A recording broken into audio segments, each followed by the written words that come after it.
Señor, ahora que para estudiar tu palabra, ayúdanos a glorificarte a través de nuestra diligencia, nuestra conciencia, bien puesta en tus palabras. Bendice nuestra disposición, Señor, y nuestro deseo de aprender más de ti y conocerte mejor. En el nombre de tu Hijo Jesucristo oramos. Amén. Vamos a terminar hoy con los nombres de Cristo.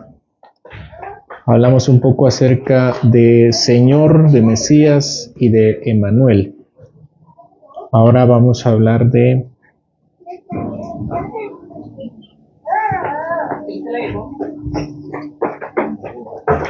otros tres.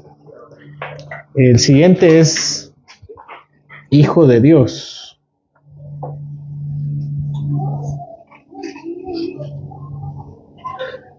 Hijo de Dios es un nombre atribuido también a Cristo.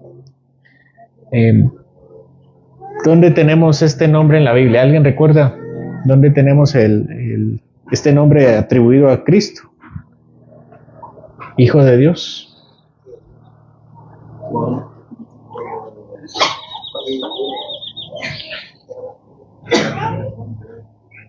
La genealogía. Hijo de Adán, hijo de Dios. Lucas, ¿verdad? Lucas 4 creo que es. Lucas 3. ¿Algún otro texto? San Juan, si eres hijo de Dios, tírate. Juan, tengo uno en Juan 1:14, que él es hijo de Dios. Y Mateo 3:17, que recientemente lo estudiamos también, que él es hijo de Dios. ¿Qué nos comunica que es hijo de Dios? ¿Alguien sabe? ¿Qué comunica este nombre a nuestro entendimiento? Otra vez a manera de introducción. Todos estos nombres los estamos estudiando porque es la forma en que el Señor nos pide que le invoquemos, se ha dado a conocer. Y nos ha dicho que esta es una forma en que se llama Jesucristo, o se le llama a Jesucristo, Hijo de Dios. Pero ¿qué implica que sea Hijo de Dios? ¿O qué nos comunica a nosotros? ¿Qué nos enseña a nosotros? ¿Qué dicen ustedes?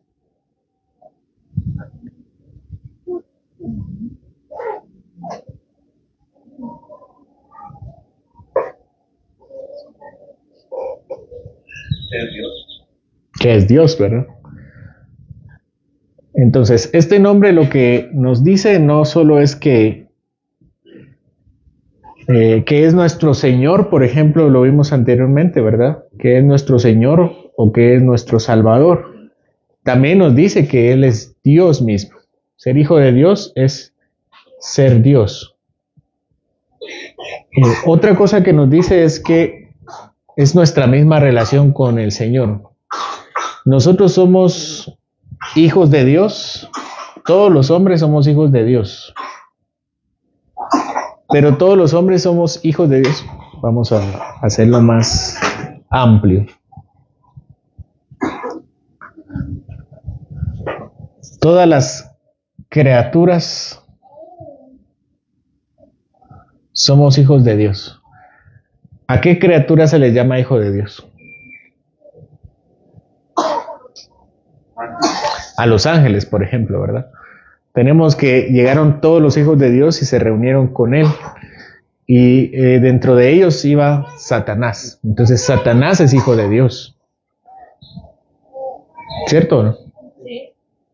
Porque así dice la Biblia, ¿verdad? No es algo que nosotros nos estemos inventando. Job dice que Satanás es hijo de Dios también.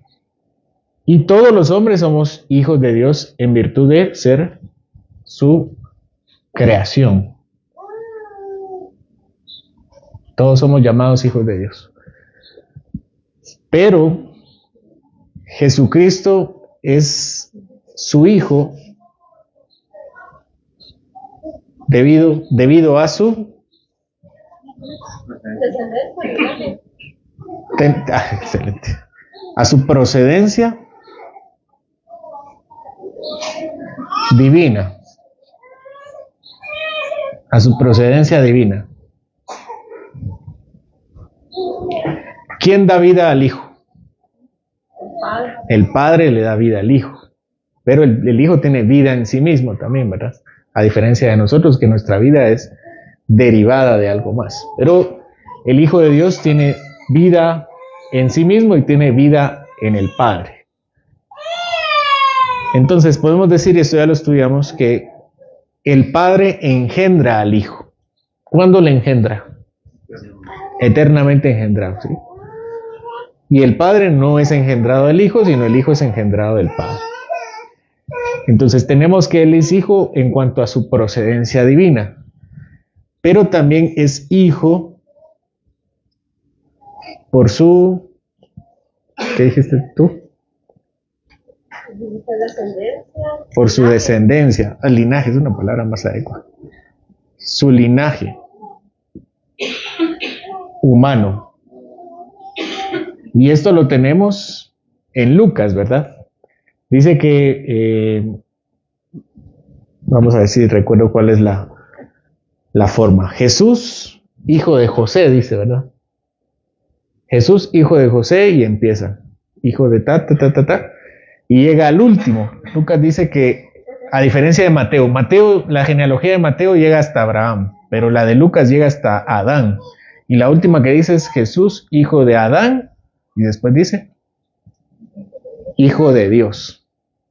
Entonces decimos que el Hijo de Dios es hijo por su procedencia divina y es hijo por su linaje humano. Porque su linaje humano es creado. El linaje humano de Jesús es creado. ¿Por qué el linaje de Jesús es creado? Solo cuidado ahí porque si se rompe esa membrana.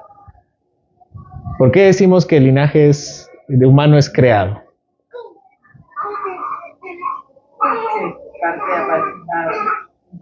Parte de Adán. Es parte de Adán. Y Adán De la creación. fue creado, ¿verdad? Entonces, Jesús siendo hombre, siendo humano, es creado también. Jesús, humano, no es eterno. Eso lo vamos a ver después, pero Él es humano. Entonces, en ese sentido también Jesús es hijo de Dios. O sea, comparte con nosotros ser hijo de Dios por ser criaturas. Criaturas es que así, con I, criaturas. Criaturas. Ahora se puede ambas. Para las cacofonías. Criaturas. Bueno. Entonces, a nosotros, siendo criaturas, sí, ya me atrapó, siendo criaturas, también nos dice a nosotros algo, que nosotros podemos llegar a ser hijos también. Dice Pedro, dice el apóstol Pedro, que podamos ser así unidos. ¿A quién? ¿Se recuerdan el lenguaje que usa Pedro?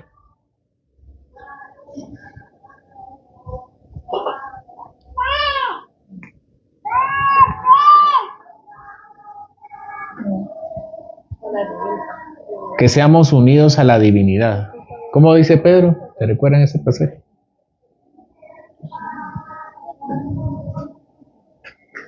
Que no tengo aquí mi herramienta.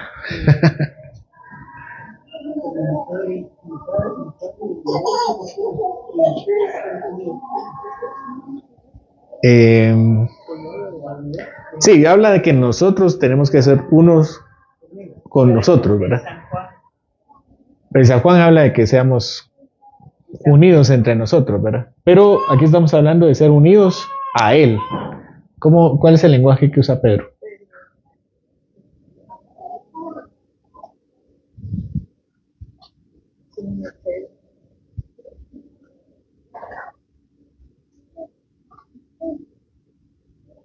Pero es que son dos cartas. Lean las dos cartas.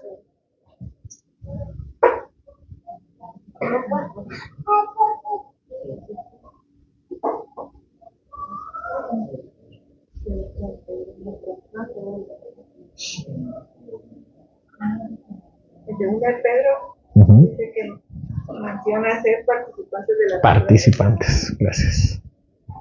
Seamos participantes.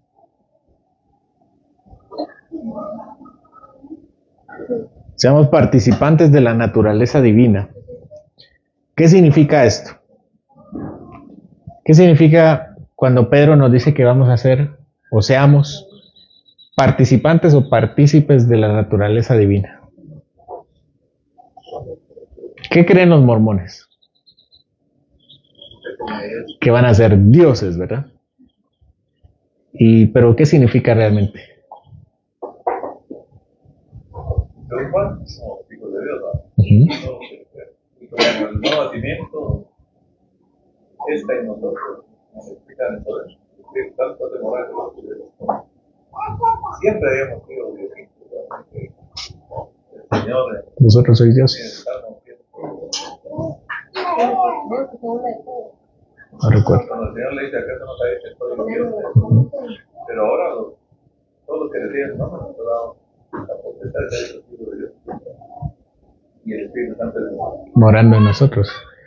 Bueno, realmente no sabemos qué significa participar de la naturaleza divina. ¿Sí? No tenemos esa experiencia.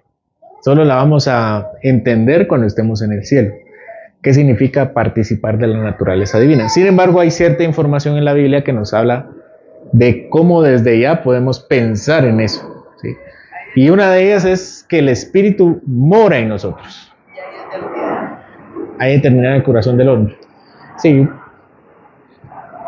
Sí, solo que la eternidad en el corazón del hombre, todos los hombres la tienen. Pero los que sean participantes de la naturaleza divina son solo aquellos que llegamos a ser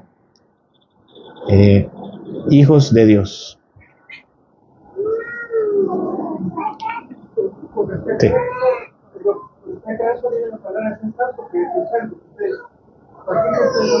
De disfrutar, por ejemplo, la paz, el gozo, la misericordia, y todo lo que el Señor nos da en este momento, que cuando la mientras estamos acá en la tierra, de eso. Sí. Sí, hay ciertos elementos que nosotros podemos disfrutar ahora que nos dan una especie de ventana a lo que llegaremos a hacer.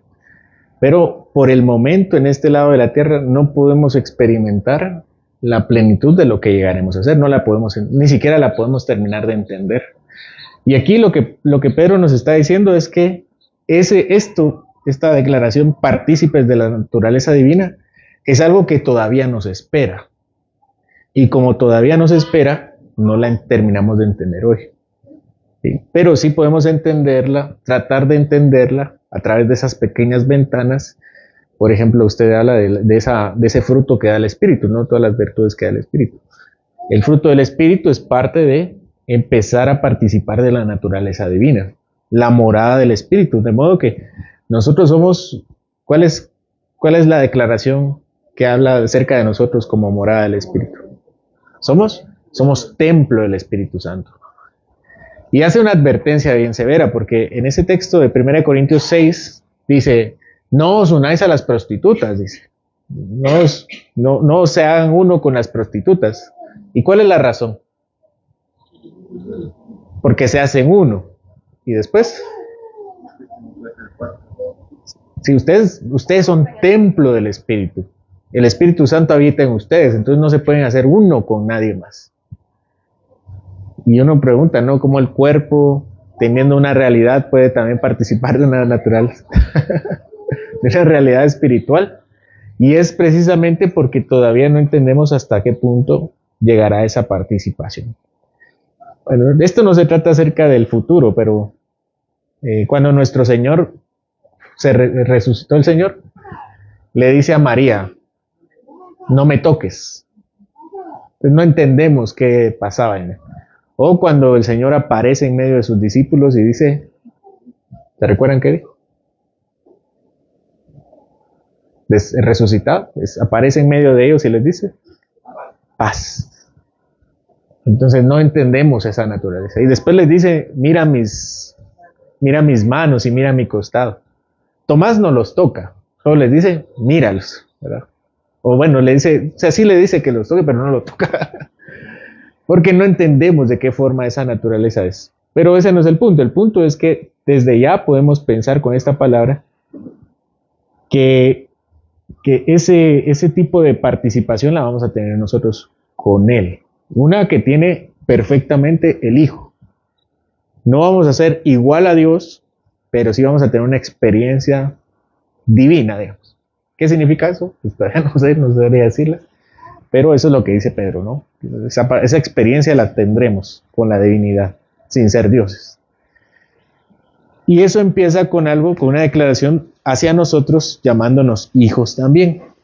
Pero nosotros no somos hijos con procedencia divina. Nosotros somos hijos adoptados. ¿Dónde dice eso? Hay varios textos. A los que creyeron, ¿qué dice? Les dio la potestad de ser llamados hijos de Dios. Entonces, aunque todos somos llamados, en la creación todos somos llamados hijos, a algunos les dio la potestad de ser llamados en un sentido diferente, llamados hijos de Dios. ¿Qué otra cosa dice la palabra acerca de nuestra nueva posición judicial y familiar con Dios? Acerca de la adopción. Que nosotros recibimos ¿qué cosa? El espíritu de adopción con el cual llamamos o con el cual clamamos Abba Padre. ¿Qué significa? Abba es padre y padre es padre. Pero Abba significa padre en arameo y después dice padre en griego. Entonces, lo que quiere decir Pablo es que por medio de la habitación del Espíritu, nosotros ahora tenemos ese mismo acceso llamándole Padre al Señor. Jesucristo también nos dice que debemos orar. ¿Cuál es la forma en que debemos orar? Padre nuestro que estás en los cielos. También nos da una parábola acerca de su paternidad. Es una mujer que va a tocar insistentemente.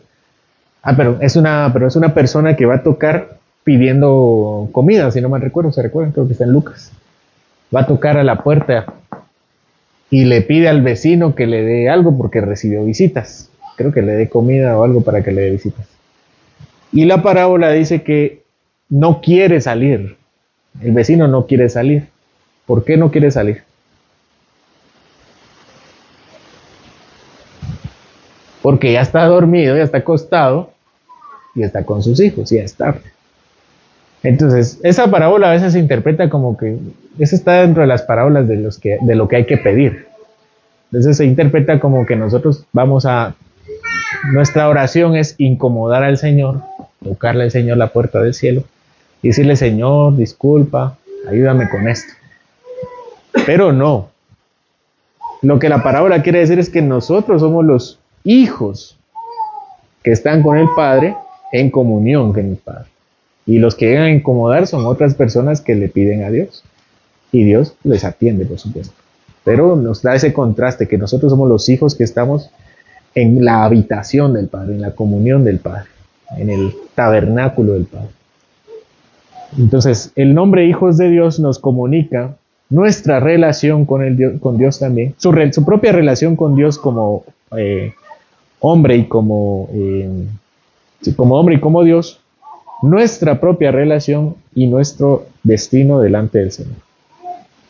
Sí, eso significa hijo de Dios. ¿Qué otro nombre recibe? Bueno, no sé si alguien quiere preguntar acerca de esto algo o comentar.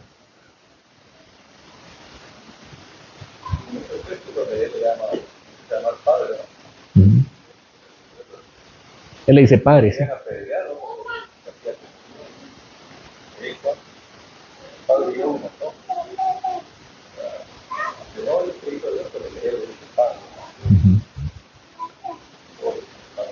Sí, gracias a él les decimos padre. Bien. ¿Alguien más? Voy a pasar al siguiente. Así como es hijo del Padre, también es hijo. Pero no se le llama así. O sea, es hijo de María, pero no se le llama así. Hijo del hombre.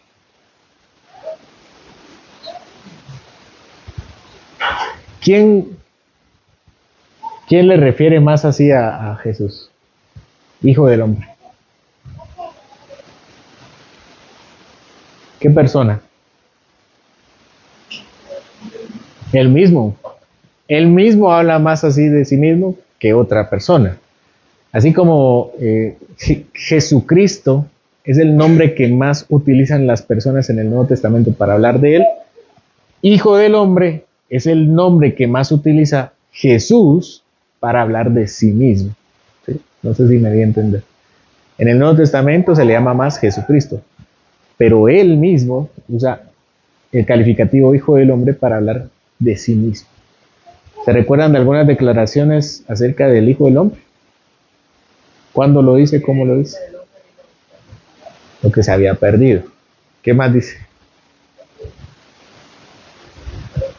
Para ser servido, sino para servir y para dar su vida en rescate por muchos.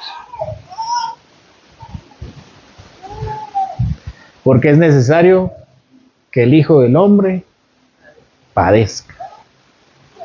¿De dónde saca Jesús este nombre?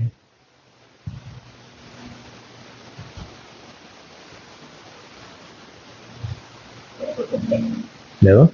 A su imaginación. ¿De eso? Sí, esa es una de las procedencias, ¿verdad? Porque la palabra hombre no significa varón, sino significa humano. Y algunas, bueno, no algunas. La palabra Adán, ¿qué creen que significa? Hombre o humano. Hombre humano. Por eso algunos teólogos liberales dicen que Adán como persona no existió, sino lo que Dios creó fue un género humano. Pues hay muchas razones por las que creemos que no es así, pero solamente para decirles que efectivamente Adán significa hombre. Aunque Adán haya sido una persona, su nombre significa hombre. Entonces, una de las connotaciones que tiene hijo del hombre es que él es un hijo de Adán. Como lo vimos y ya lo dijimos una vez, de la genealogía de Lucas. Jesús es hijo de hombre. ¿Qué me comunica el nombre? Bueno, hay una segunda referencia que está en Daniel. ¿Daniel? 7. ¿Qué dice acerca del hijo del hombre? Llegaba yo en la visión de Jehová, y aquí con las nubes del cielo de una de vino hasta que vino hasta el océano de días y hicieron acercarse delante de él. Gracias. 13. Y 14 también lo menciona. Le fue dado dominio, gloria y reino para que todos los pueblos, naciones y lenguas le sirvieran.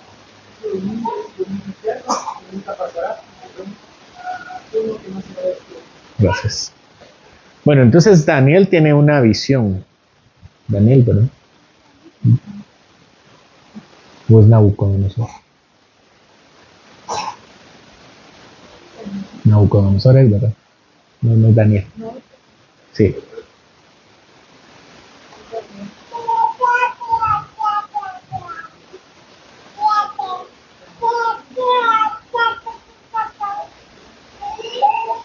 Daniel tiene la visión. Bueno.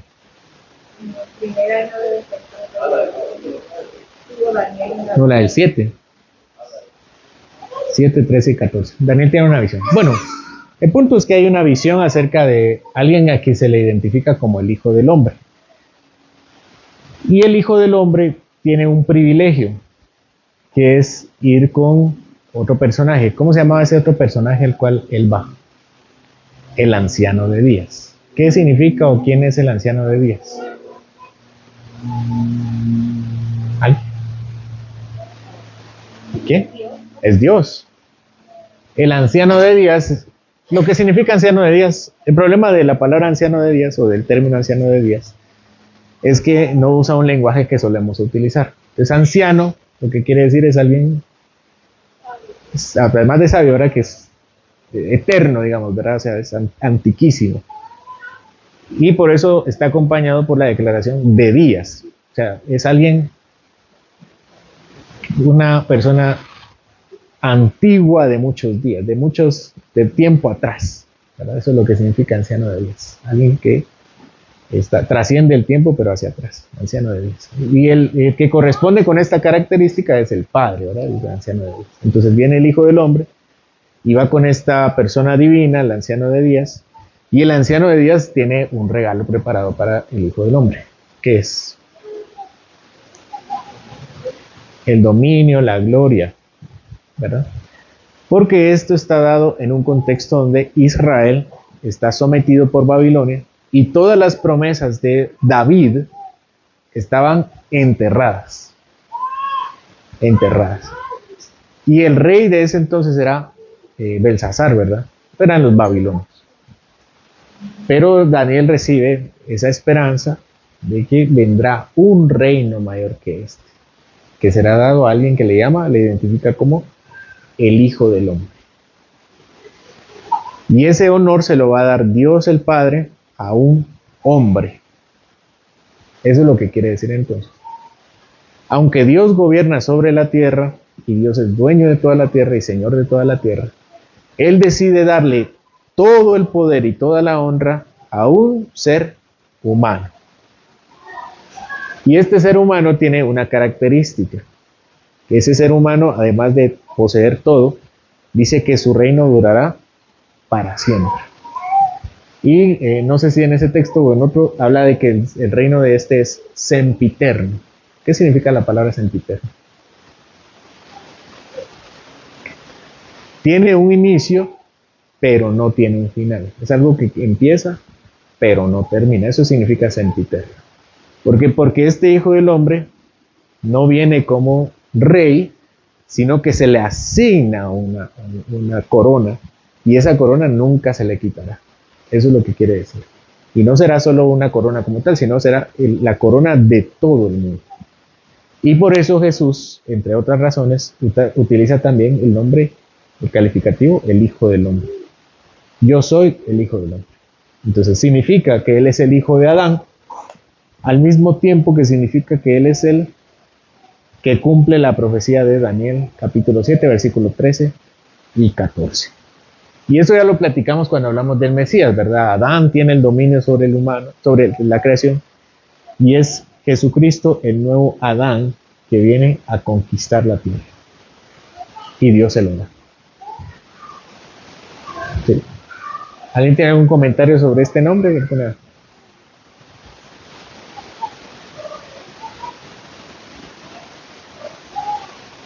¿Alguien? ¿No? Vamos, hay otras declaraciones acerca de Jesucristo que habla de sí mismo. No las vamos a expandir todas, pero vamos a mencionar algunas. Él dice de sí mismo que es la luz del mundo. ¿Qué más dice acerca del mundo? Él es el camino. Él es la vida. Él es la verdad. ¿Qué más es él? Él es la fuerza. El verbo. Él es el verbo. ¿Qué más? ¿Me habían dicho otros? Él es el alfa y el omega. Él es la sal de la tierra. Él es la luz del mundo. Él es el pan de vida.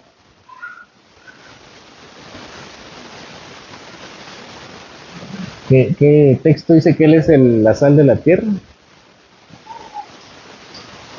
Es que recuerdo que nosotros somos la sal de la tierra y somos la luz del mundo, somos también la luz en medio del mundo, pero Él sí habla de sí mismo como la luz del mundo. La sal de la tierra, sí. La luz del mundo y la sal de la tierra. Pero de él dice que es la luz del mundo. Lo que no recuerdo es que diga que sea la sal. Bueno, él es el pan de vida. ¿Qué otra cosa es él? La vid verdadera. ¿Qué más? Él es el buen pastor.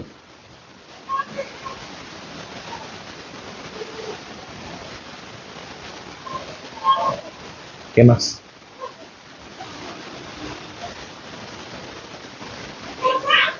Mi carne es verdadera comida. Pero es como su nombre, digamos.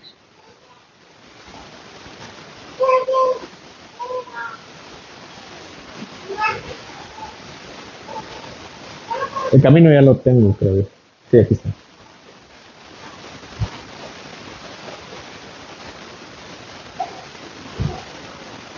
Él es el Cordero de Dios que quita el pecado del mundo.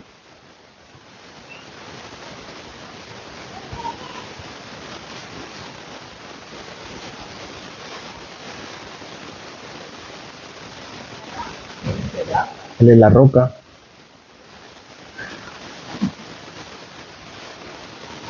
Él es el agua.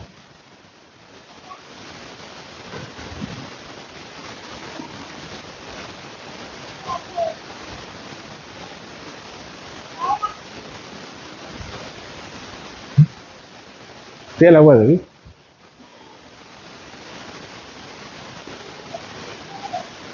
Faltan.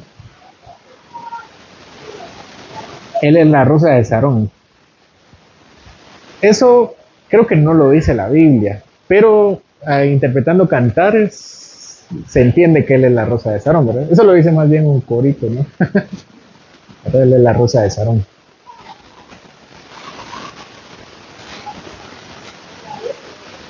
La vid ya la tenemos.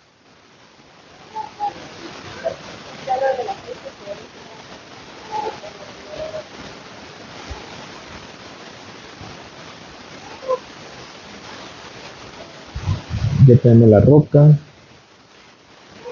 Bueno, en mi lista falta uno. Hay unas declaraciones donde dice yo soy.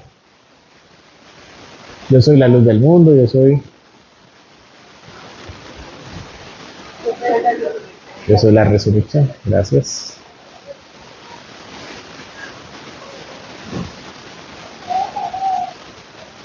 Yo soy la resurrección. Bueno, todas estas implican una palabra, una idea acerca de su función. ¿Qué significa que Él es la luz del mundo?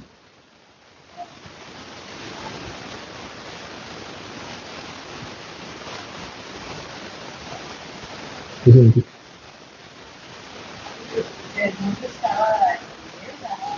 Vamos a tratar de usar un lenguaje literal para explicar un lenguaje figurado. En él no hay confusión. Sí, es parte. Vamos a tratar de usar lenguaje literal. Es que el lenguaje figurado nos ayuda a explicar cosas que son difíciles de usar lenguaje literal. Pero vamos a tratar de usar lenguaje literal para explicar, para que no quede como ambiguo lo que pueda representar esto. ¿Qué representa la oscuridad? El pecado. Representa vivir lejos de Dios, vivir en nuestros pecados, vivir apartados de Él. Ese no es lenguaje alegórico, ese es lenguaje espiritual, pero literal. Entonces, Él es la luz del mundo, significa que Él nos enseña la forma de regresar a Dios. Vivíamos, como dice Pablo, en las tinieblas, entenebrecidos por el pecado y por Satanás. Entonces Él al alumbrarnos nos enseña cuál es la forma en que podemos acercarnos a Dios. ¿Qué significa que Él es el camino? Él es el medio para alcanzar a Dios. Eso es lo que quiere decir el camino. El medio para alcanzar a Dios. ¿Qué significa que Él sea la vida?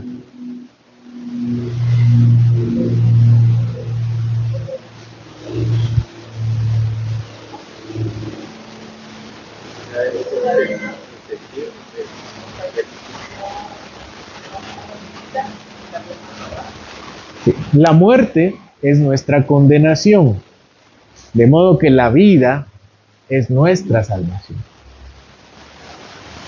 Él es la verdad. ¿Qué significa eso?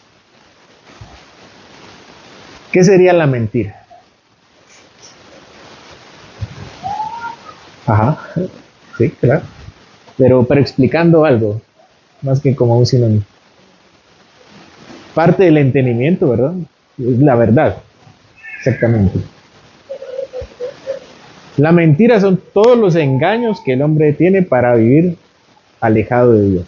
Y él es la verdad, lo decimos como que es la información correcta que nosotros necesitamos para llegar al Señor. Vamos con la puerta. ¿Qué significa que Él es la puerta? Él es el medio, el acceso para llegar a Dios. Él es el verbo divino. Bueno, este tal vez no está entre las declaraciones de la misma naturaleza que esta, digamos, ¿no? Este es un nombre divino. Ese es un nombre divino, exactamente. Que realmente no sabemos qué comunica. Sí, no sabemos. Se traduce como la palabra, pero ¿qué significa la palabra? Tal vez la forma en que él creó todo. Pero no tenemos una equivalencia, ¿no? O sea, no me está representando nada, solo me está diciendo ese es su nombre. ¿Verdad? Sí, podría ser. ¿Verdad? Él es el que da origen a todo, podemos decir. Bueno, vamos con el alfa y el omega, el principio y el fin. ¿Qué significa?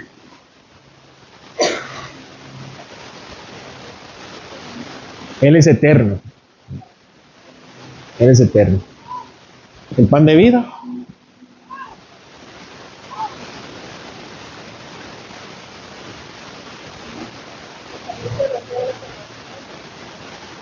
¿Sí? Bueno, lo que significa el pan de vida, siempre debemos tratar de entender esto a la luz de su contraparte, ¿verdad? El pan de vida es un nombre que recibe cuando se habla del hambre que sufrió Israel en el desierto. ¿Qué era el hambre?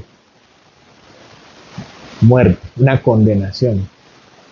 Por eso le dicen a Moisés, ¿verdad? Nos trajiste aquí para matarnos ya. Y entonces manda maná. Él es el pan de vida. Él es la vida. El que nos sostiene, el que nos da vida. Él es la vid verdadera. ¿Qué significa que Él es la vid?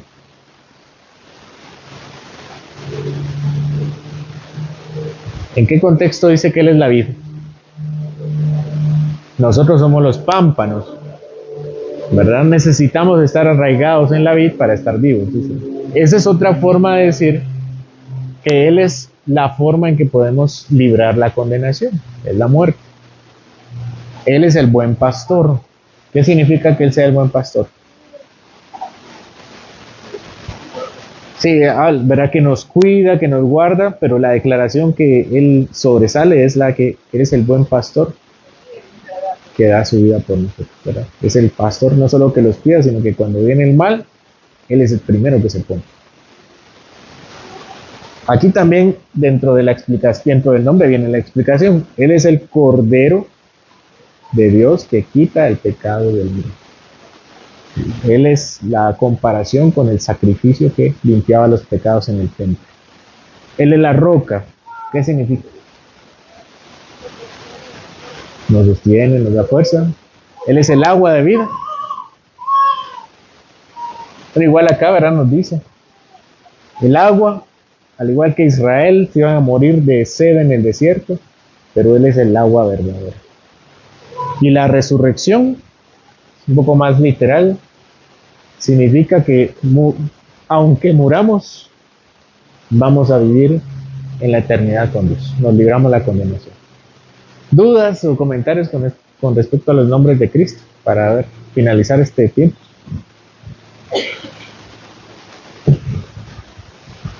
Bueno, vamos a terminar. ¿Para qué sirven los nombres? Para identificar a alguien. ¿Para qué más sirven los nombres?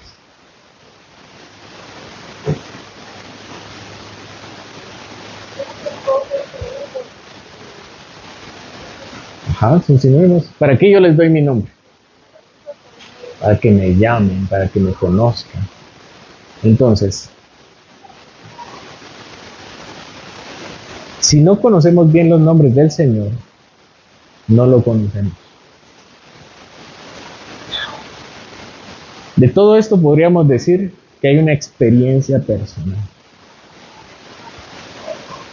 Pensemos en la forma en que cada uno experimentó su salvación. Hay quienes se recuerdan de cuando fueron salvos y hay otros que no. ¿Alguien se recuerda?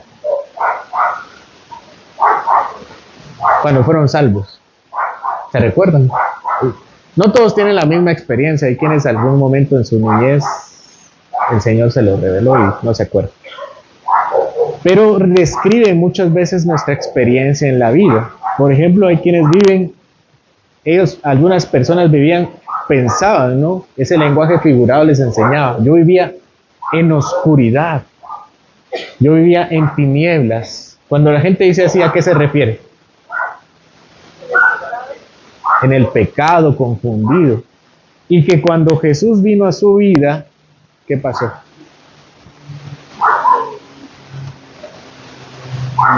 Empezaron a entender el mundo como realmente es.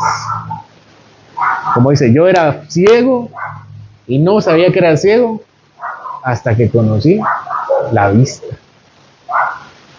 Cuando la gente habla del camino, ¿a qué se refiere? Que estaban viviendo perdidamente. ¿Qué significa eso?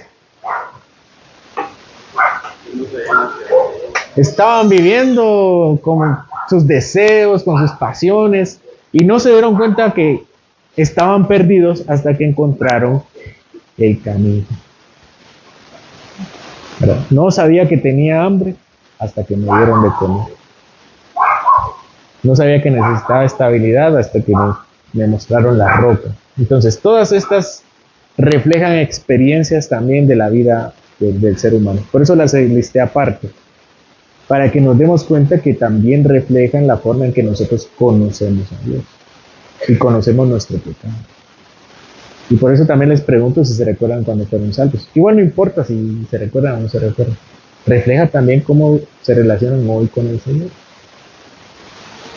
Porque de alguna manera todos pecamos, ¿no? Y de alguna forma también todos hemos sido alejados de Dios. ¿Cómo viven ustedes hoy? ¿Creen que viven cerca del Señor? Y estas cosas estos nombres pueden explicar esa relación con el Señor. Así que, bueno, no los vamos a desarrollar, pero sí les pido que puedan meditar en ellos en su casa. ¿Alguien tiene alguna duda o algún comentario?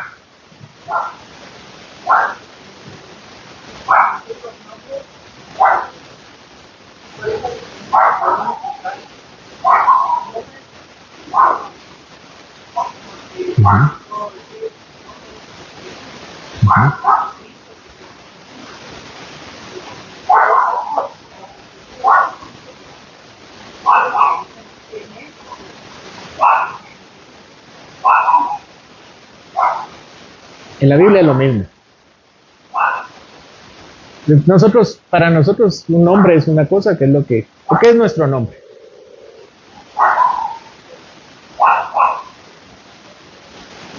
Nuestra identidad.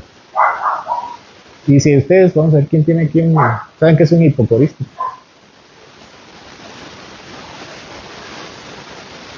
Es quiénes somos, ¿no? ¿Alguien tiene aquí un hipocorista? Hermanos. ¿Cómo es?